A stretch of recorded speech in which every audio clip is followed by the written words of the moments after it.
Warning. This video contains spoilers.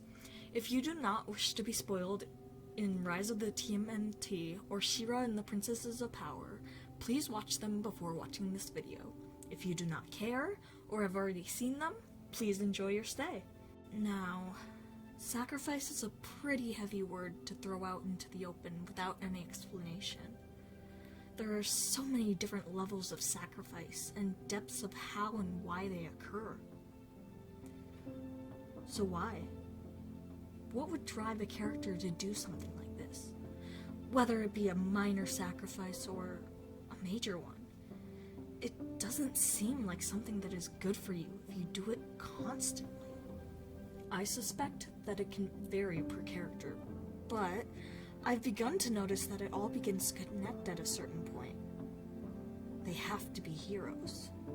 Let's take a closer look at what I'm talking about here. Leo from Rise of the TMNT is a prime example of what I'm trying to get at. Leo is often seen as competent and full of himself in the series, and is usually critiqued on that since this is such a big change from previous iterations. Personally, I think it's an interesting take on his character. If you truly look into his actions and what he says, it becomes quite clear that he's not just there to make jokes.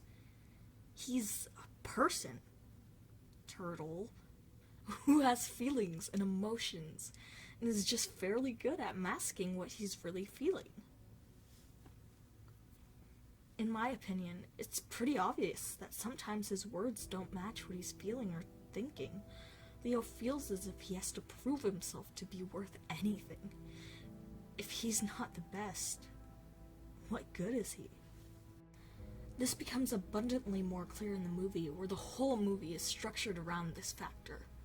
He gets obsessed with proving himself, and it causes the team to continue to get into more and more trouble. Can I just say that this scene is absolutely heartbreaking? Look at Leo's face. Look how terrified he is. He's so scared. And now the Krang have his brother. They have his brother, and it's his fault. That cannot be a good feeling. Eventually, Leo confronts these issues, and the conflict is seeming a little less dire because all of his brothers being back. However, they are still outmatched by the Krang, and Donnie and Mikey end up getting thrown off the edge. Leo sends Raph after them, and makes the ultimate decision. He has to be the hero. Leo opens a portal and traps himself and the Krang inside. You can see the grief and utter betrayal on his brother's faces as he closes the portal. He's stuck in there forever.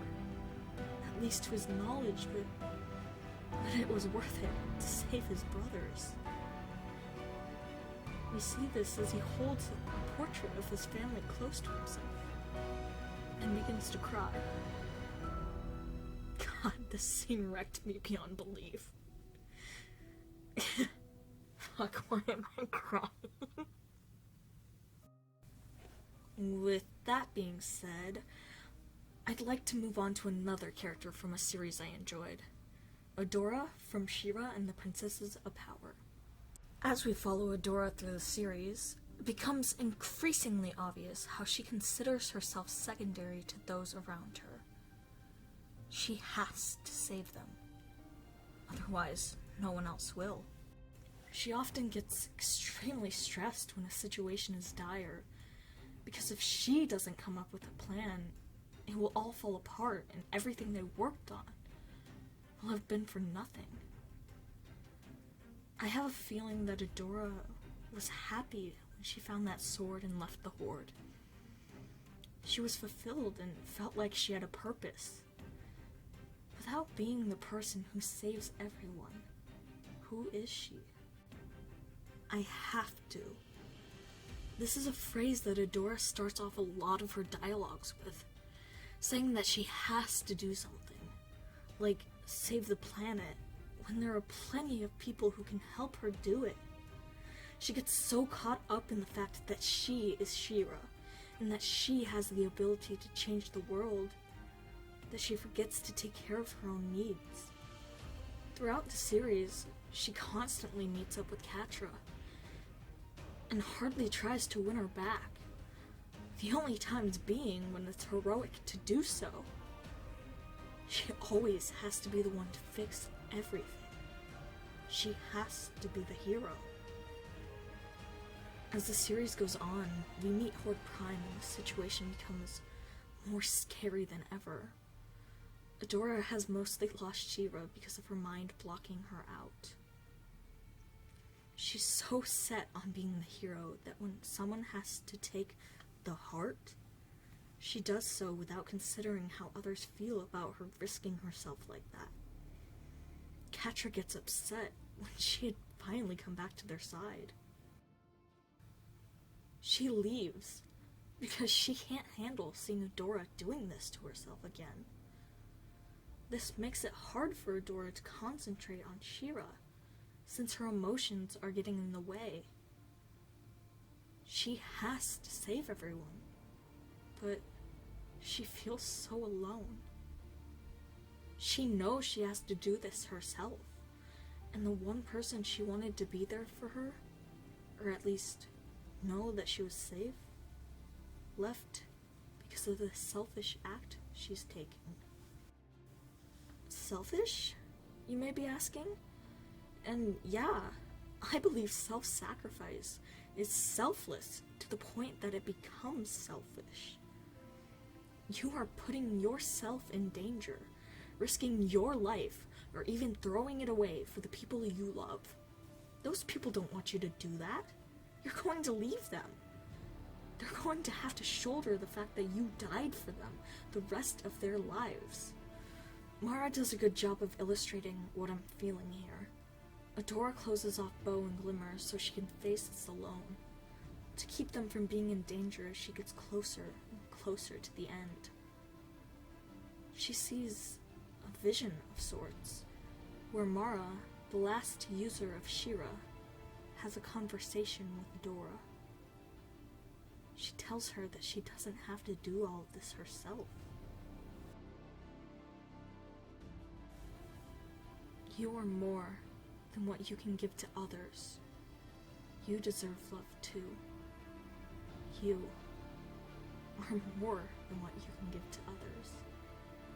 Wow, that's really heavy for me.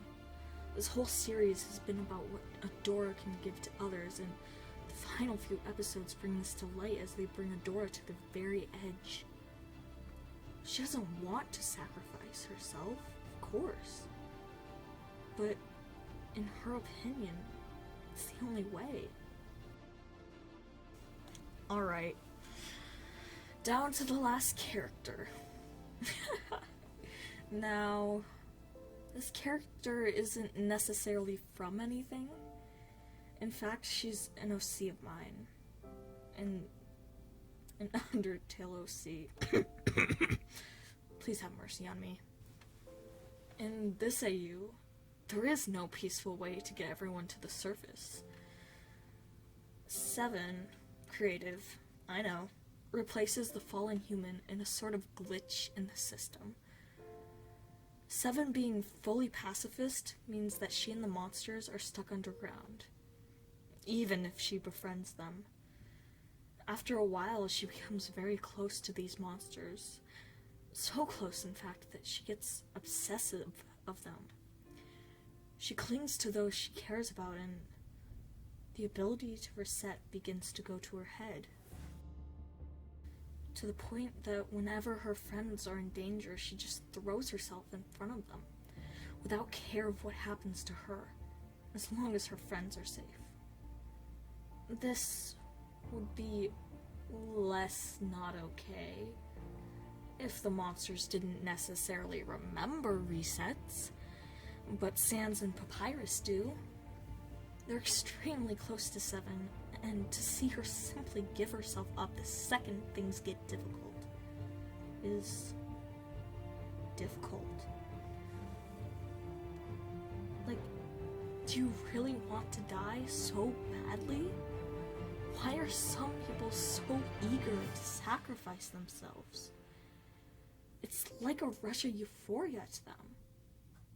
It's a sense of accomplishment. She has to be the hero.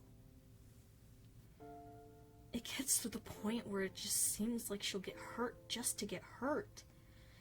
Imagine having a loved one constantly torn apart and killed in front of you. Over and over and over. They want you to be alive, but at this point, it's become selfish. Extremely selfish. There's always the fear present that the reset won't work. It's not guaranteed to happen every time. Why are some people so determined to die for others? It's a lot harder to explain than one might think. It's bringing this sense of heroism to an act that should not be praised. It's such a heartbreaking fate, and every time someone sacrifices themselves for the ones they love, I just lose it. It tears me apart, especially if done right. I don't really understand why.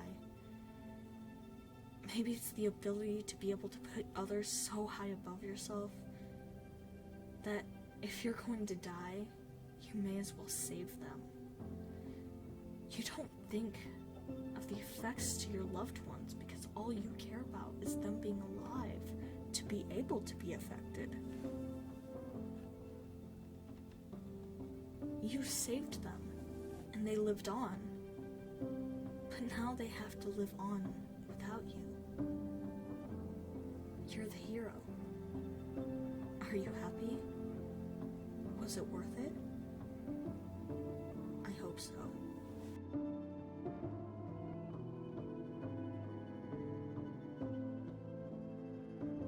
Thank you guys so much for watching. I know it got a little, sad at the end there. I don't know.